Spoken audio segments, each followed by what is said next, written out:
suis docteur Taga Fosso, Jean-Marie. Donc, je suis pharmacien, donc diplômé de la faculté de pharmacie de Paris 5, René Descartes, à Paris.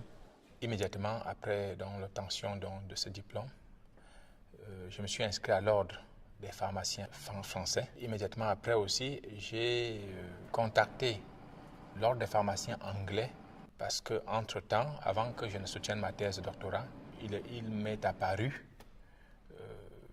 qu'en fait, en Angleterre, il y avait beaucoup plus de demandes de pharmaciens qu'en France. J'ai eu ma licence qui me permettait donc d'exercer en Angleterre. Et puisque je n'arrivais pas à trouver de travail sur le marché français en Angleterre, tout de suite, j'ai été nommé pharmacien manager. Quelques temps après, le directeur du magasin qui m'appelle, il me dit, écoutez, on veut vous voir avec la sécurité, donc les gens qui gardent le magasin. Je me suis demandé s'il y avait un problème. J'ai paniqué, on m'a amené au bureau, on me dit, écoutez, vous êtes français? J'ai dit oui. Vous êtes diplômé en France? J'ai dit oui. On dit, vous ne devriez pas être ici. Je dis, mais pourquoi? Ils disent, écoutez, cette pharmacie a 2 ans et 11 mois. Elle aura 3 ans à la fin de ce mois. Il y a un texte de loi pharmaceutique qui ne nous permet pas d'embaucher un pharmacien diplômé en Europe dans une pharmacie de moins de 3 ans.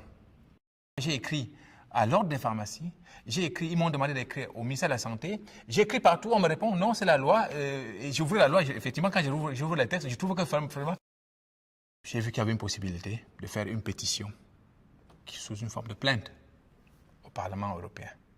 Donc j'ai fait cette pétition, été déclarée admissible. Ils ont dit donc qu'ils vont écrire au Royaume-Uni, et ce qu'ils ont fait, et à ce jour, le Royaume-Uni n'a pas encore répondu.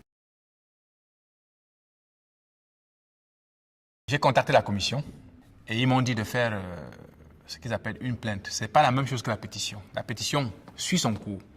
Avec cette plainte, donc ils vont faire une jonction avec ma pétition. Et mon rêve aujourd'hui, c'est que la Commission européenne aille jusqu'au bout. En ce moment-ci, c'est résolu. Mon rêve, c'est de pouvoir ouvrir ma pharmacie, les fameuses 100 heures. La seule condition, c'est qu'elle puisse avoir 100 heures. Et mon deuxième fils va soutenir sa thèse de doctorat à l'Université de Paris 11, doctorat en pharmacie. Peut-être c'est eux qui vont peut-être en profiter.